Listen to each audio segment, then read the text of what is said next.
Assalamualaikum warahmatullahi wabarakatuh. Perkenalkan, nama saya William Amiruddin dengan NIM A11 2022 14047. Di sini saya akan menjelaskan mengenai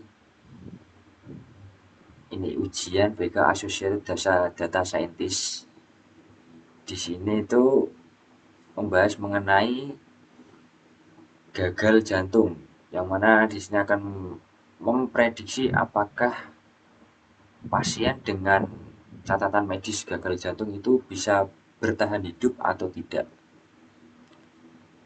Di sini kita menggunakan dataset yang sudah ada, yaitu heart failure clinical record yang terdiri dari 299 data dengan kolom atau fitur seperti ini. Ada, kalau tidak salah, 13 fitur, 13 atribut ini dengan label kematian 0 untuk hidup dan 1 untuk meninggal. Nah, kita langsung saja. Yang pertama, kita load library terlebih dahulu. Di sini kita load library dasarnya terlebih dahulu. Nanti kalau misal ada tambahan bisa ditambah di sel setelahnya nanti. Setelah kita load library, di sini ada import dari Google Drive. Ini saya menggunakan Google Drive saya, yaitu ini BK Heart Failure dengan file dataset .csv seperti ini. Setelah kita mount dan kita ambil datasetnya, di sini kita mengganti nama kolom data frame dengan calls, dengan sintak df kolom sama dengan calls. Setelah itu kita menampilkan data 5 data teratas menggunakan df.head. Apabila kita ingin menampilkan 5 data terbawah, kita bisa menggunakan df.tail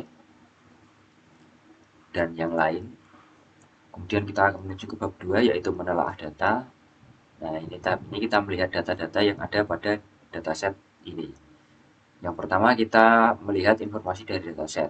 Untuk melihat informasinya, kita bisa menggunakan df.info. Nah, hasil dari df.info ini seperti ini. Dia menunjukkan jumlah data yang ada dalam dataset, kemudian jumlah yang ada per kolom atau per atributnya, dan juga di sini ada data yang mungkin hilang karena jumlahnya 269 dari 299, bisa jadi hilang. Atau kemudian setelah itu kita bisa melihat deskripsi statistik. Untuk melihatnya kita menggunakan sintak df.describe. Nah, hasilnya seperti ini. Setelah itu ini menampilkan distribusi data dari anemia yang terkena anemia dan tidak, dengan data yang kurang lebih seperti ini. Kemudian lanjut kita ke visualisasi fitur numerik continuous. Misal di sini kita menggunakan hisplot dengan sintaks seperti ini, SAS hisplot. Dengan ini kita ambil dari atribut age atau umur. Tampilannya kurang lebih seperti ini. Umurnya 60 paling banyak. Paling banyak di angka umur 60 dengan jumlah kurang lebih 50-an. Dan kita lanjut ke bab 3. Di sini kita memvalidasi data. Yang pertama, kita cek terlebih dahulu apakah ada nilai nol atau missing value dengan cara menggunakan sintak df.isNull sum di jumlah.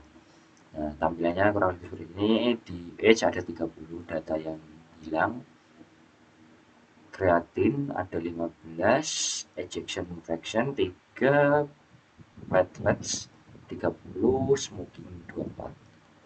Setelah itu kita melihat, kita cek data duplikat apakah ada atau tidak. Kita coba pakai df.duplicate sum dan jumlahnya di sini 0, berarti tidak ada data yang duplikat. Kemudian kita cek apakah ada data yang tidak konsisten. Kita cek tidak ada. Di sini adanya itu none, itu data yang kosong atau missing value. Nanti kita akan fix di setelahnya. Nah, kita lanjut ke menentukan objek data. Di sini kita melihat kembali informasi dataset. Kita menggunakan sintak df.info lagi. Di sini ada 299 data seperti tadi yang di awal, masih belum ada perubahan. Nah, kemudian kita lanjut ke membersihkan data. Nah, yang pertama kita cek lagi apakah ada data yang hilang menggunakan is null.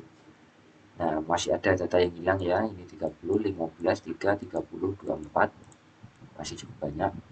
Nah, kita handle missing value.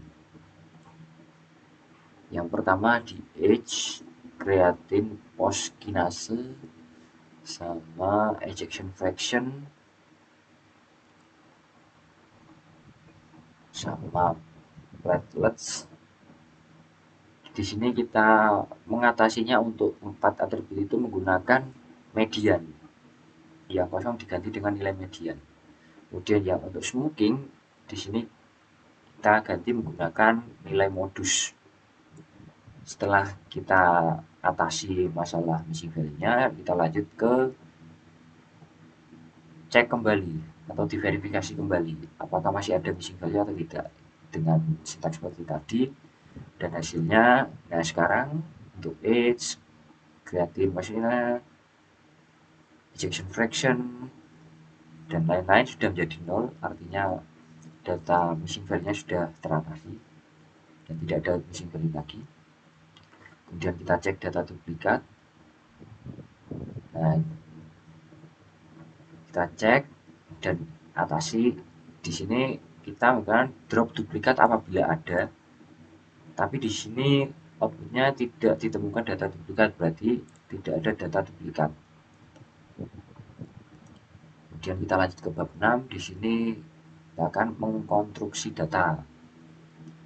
Yang pertama kita memvisualisasikan dulu persebaran kelas menggunakan conplot dengan sintaks seperti ini. Hasilnya seperti ini. Nah, di sini kita menggunakan label ya, label dari dead event. Dead eventnya di sini 0 untuk yang masih hidup dan 1 untuk yang meninggal. Yang meninggalnya kurang lebih di bawah 100 dan yang hidupnya kurang lebih 200-an. Nah, ini kita menuju ke resampling karena data ini tidak imbang. Di sini kita resampling menggunakan SMOTE, metode SMOTE dengan sintaks kurang lebih seperti ini. Nah, dan kita gabungkan dataset hasil sampling. Setelah itu kita cek kembali apakah persebaran kelasnya sudah rata atau tidak. Kita cek kembali. Nah, ternyata persebarannya sudah rata, semuanya di angka 200-an antara hidup dan yang mati. Setelah itu kita cek outliernya. Kita cek outliernya dengan boxplot. Nah, ini masih ada outlier. Berapa outlier?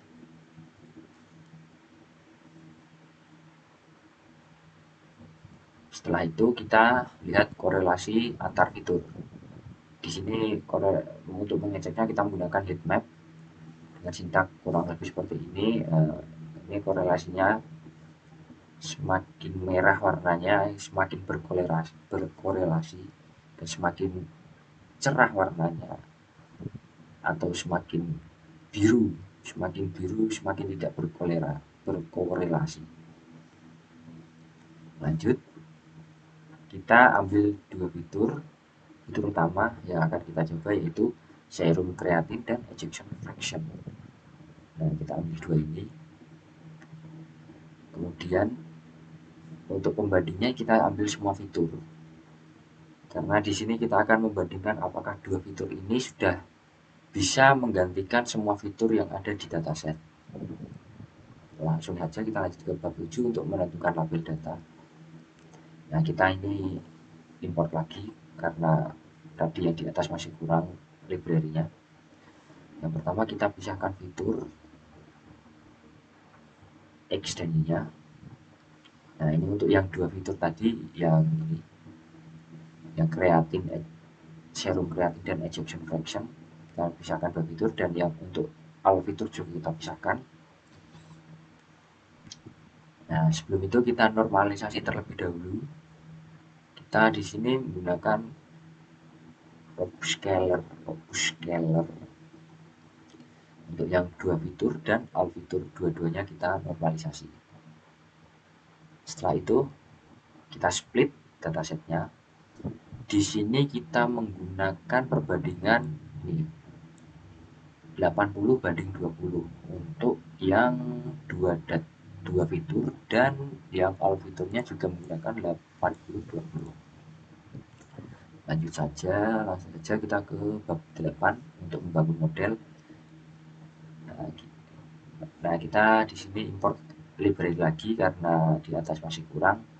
Di sini kita menggunakan random forest, KNN, logistic regression. Kita menggunakan 3 model itu. Nah, kita inisialisasi terlebih dahulu modelnya. Ini yang atas ini untuk menginisialisasi model untuk dua fitur saja. Jadi ini khusus untuk dua fitur yang atas tadi, yaitu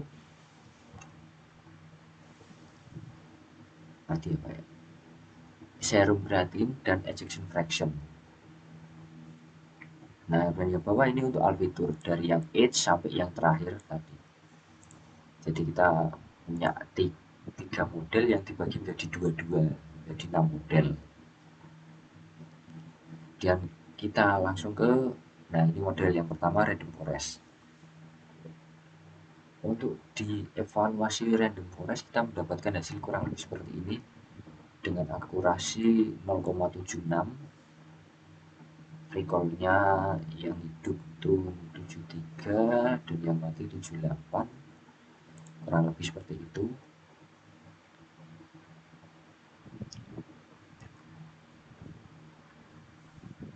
Nah, yang ini itu untuk dua fitur ya, untuk dua fitur. Kemudian yang ini untuk all fitur, apakah sama?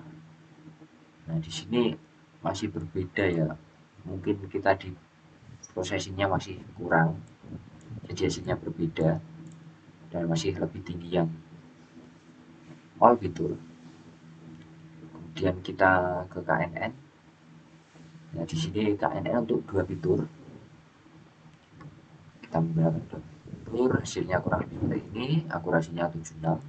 Ini masih sama kayak yang dua fitur yang di atas tadi. Ini dengan recall dan F-nya kurang lebih seperti ini.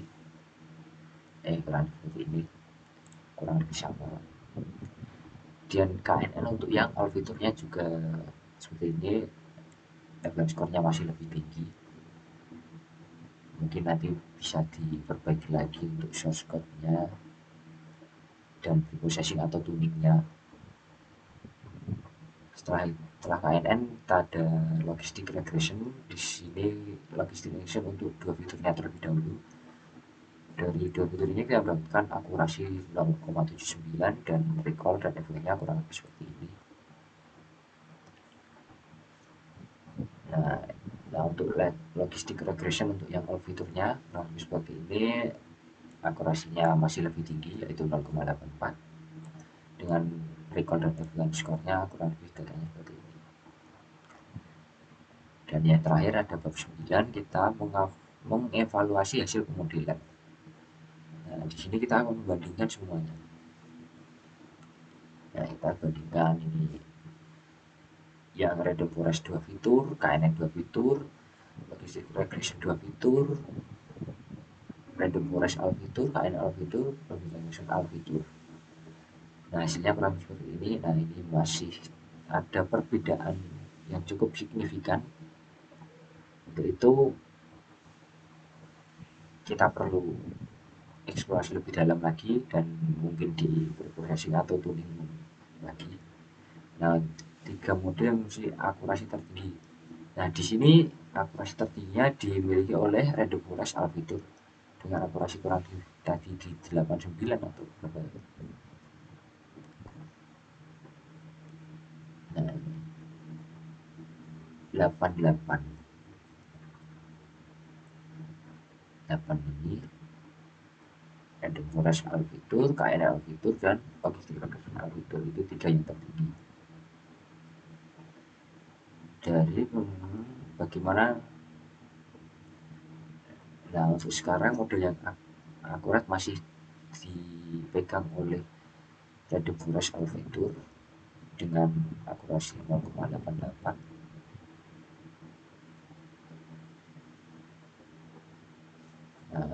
Kurang lebih seperti itu. Sekian presentasi dari saya, kurang lebihnya mohon maaf. Wassalamualaikum warahmatullahi wabarakatuh.